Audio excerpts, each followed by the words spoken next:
speaking of the shadow parts of the government that the regular guys, shall we say, don't really have access to. Is it true? Do you know anything about the fact that there are myths that there are agreements between our government, I don't know about other ones, and ETs for different purposes, for technology exchange, that kind of thing? Well, that's a very popular myth. There's not a scintilla of evidence that's true. And I'll have to tell you that I think that that's part of the disinformation nexus that goes along with trying to convince people that there's at least one or two interstellar species that are worrisome that would then justify Star Wars. Remember, for example, the whole operation with the Cold War. You only needed one other country that you were locked into to justify a multi-trillion-dollar military-industrial complex. So if you want to ensure that the $1 trillion a year military-industrial complex can be grown into the future and into space, you need to put out carefully crafted and even believable stories that are false flag operations that have to do with these ET visitors, so that people will say, oh, well, there may be 1,000 nice ones out there, but there are these one or two worrisome ones, and that will justify the fear and stampeding people through fear into accepting the costs and the sacrifices required for weaponizing space. I believe it is all disinformation. We have been all over the world with these contact teams and have made contact with virtually every type of ET species. They are working together. It's not as if you're allowed to leave your body. Here's one of the real things that people never think about. Even the world has the United Nations, for crying out loud. As primitive as we are. There is a organized structure in space, and you are not allowed to leave your biosphere and go interstellar until you have become a peaceful civilization. It doesn't happen. Because if you try to do it, you're tossed back like a bad penny. How do we know this?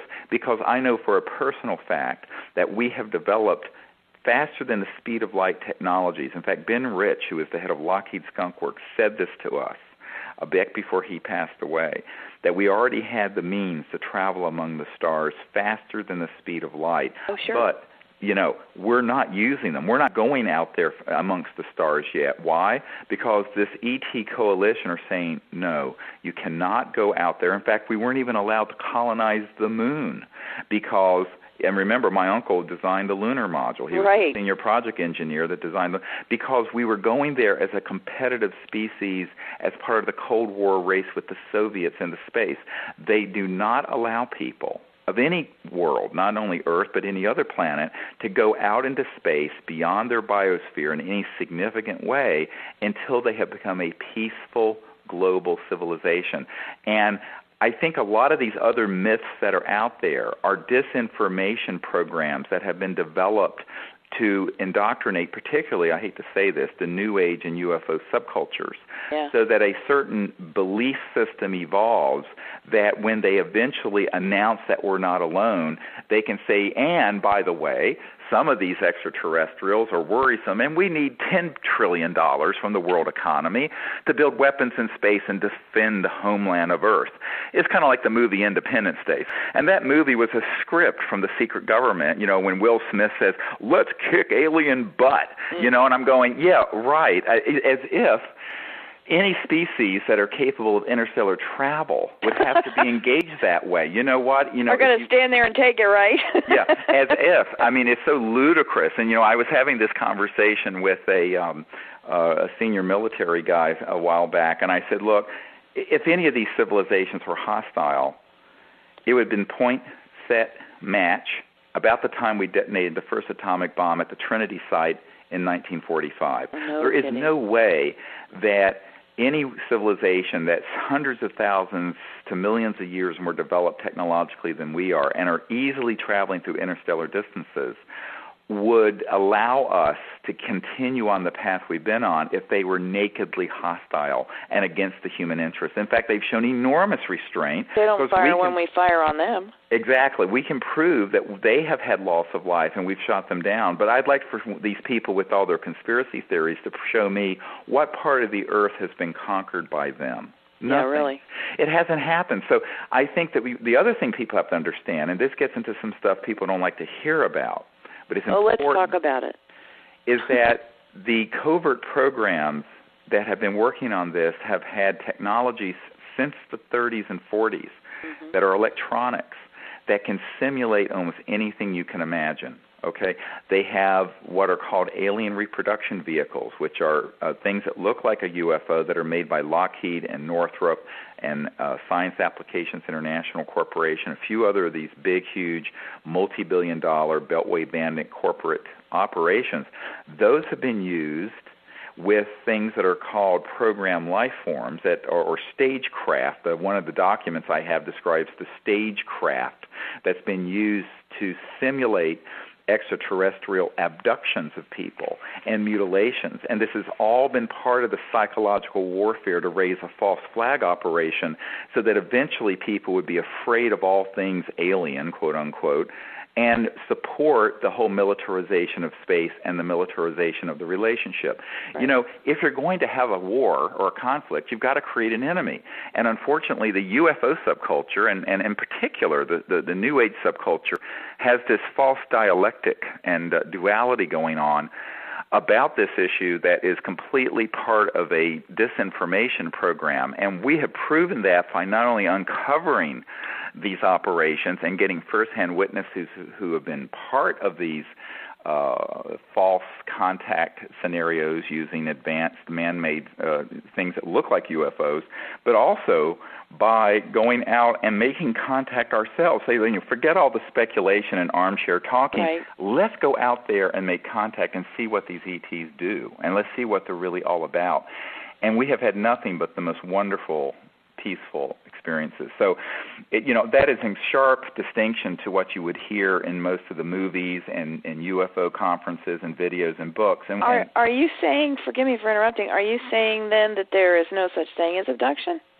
Yes, there's no such thing. There's extraterrestrial contact where people have been taken on board, but they're not being abducted. Abduction is an act of violence. And there are simulated ET abductions, which are being run by human covert interests using these alien reproduction vehicles that are made by Lockheed and others. Yeah, we got into this a little bit last time, and I found myself being confused when we were done, and that's why I wanted to clarify. So people are being taken aboard crafts. You're not calling that abduction. I could go there. And then people have been having contact with these visitors probably since the dawn of humanity. So who's making the scalpel marks and leaving the bruises and things like that? Yes, well, these sort of operations are almost uniformly being done as counterintelligence operations by the secret government groups, because and there's a whole book that's out called MILAB, M-I-L-A-B, by Helmut Lammer, who wrote it after I had given him a lot of documents about the fact that there were these military abductions going on. And it's interesting because one of the documents I have from one of the institutes, it's a private institute that works with this covert group that was given to me. It's a very top secret document. It describes staging abductions for their psychological warfare value, and it uses the term stagecraft in it. And that comes up in some other documents we have. So we know that a lot of what has happened to people is that. Now, for example, one man who was an Army Ranger who was involved in that operation back in the 70s, he told me, he said, you wouldn't believe how many people, and also military and political leaders, have had family members or themselves abducted by us, humans, making it look like an alien encounter so that they would learn to hate the aliens and support the Star Wars military buildup. This is easily done. Believe it or not, what I'm describing isn't difficult to do with the technologies that have been in development since the 30s and 40s by these classified projects. And this is one of the big missing links in this whole area of discussion. How much of what people think is extraterrestrial is actually extraterrestrial, and how much of it is actually man-made, false flag operations designed for their psychological warfare value. Well, how do they decide who they pick up? Well, I think there are a lot. Sometimes it'll be people of high interest. For example, I know one of the royal families in Europe have had, the man I met with had his brother abducted by these covert military groups. They thought it was, quote, aliens, and it wasn't. And it was done so that that whole family, with all their vast resources and monies, would support the quiet little war going on with these visitors and support the whole Star Wars initiative. We know that other times individuals will have this experience just because they want it to get out into the public, and then those people who have been abducted will be sent to certain abductee support groups and be basically used as a vector for getting that information out. Same thing with the cattle mutilations. You know, there was only one real scientist who ever investigated that, Dr. John Altshuler, who is a fellow medical doctor, and he told me he had concluded that almost all of those were simulated UFO events that were being done by our military because of its psychological warfare value. And this is absolutely true. So you start looking at this whole area of study, and you begin to find that it's like a mirage in the desert, or it's sort of like the Wizard of Oz that has the old man pulling the ropes behind the curtain. And you have to then reevaluate all of it to say what part of it is real and what part of it is Memorex. And I think that this gets to be something most people don't have a stomach to do, because they really want to take everything at face value. Mm-hmm. And when you're dealing with these shadowy intelligence operations, you can't take anything at face value. These guys are masters of this kind of darkness and this kind of deceit, and that's how they have manipulated not only the wars we've had in the last 50 years, but manipulated the masses of people into certain kinds of positions and belief systems. And I think we have this, like the in vogue song, "Free Your Mind." You know, we need to free our mind from all this hogwash, right, and actually go out there and make contact directly and find out for ourselves. But you know what? Most people won't do that because of fear, because they'll say, in fact, I've had people say to me at lectures, and they afterwards will say, "Oh, I think what you're doing is interesting, but I'd be too afraid to go out to some place and do this, because what if they showed up, and what if they did this to me and that to me and this to me?" And I said, look, you know, you've just had your mind colonized with fear, and that's exactly where they want you to be, because that's how they control. These transnational, the kleptocracy that runs the world right now controls through fear. Yeah. Fear is a very powerful way, and it's the opposite of love.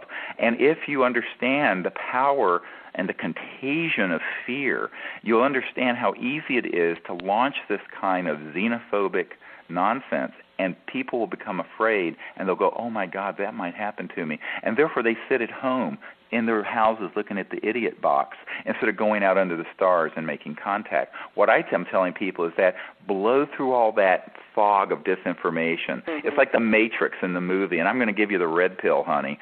And it's like, you know, and you've got to go past all that nonsense and see what's really out there. And when you do, it's actually incredibly beautiful. And all this other scary stuff is something that's been manufactured to control people.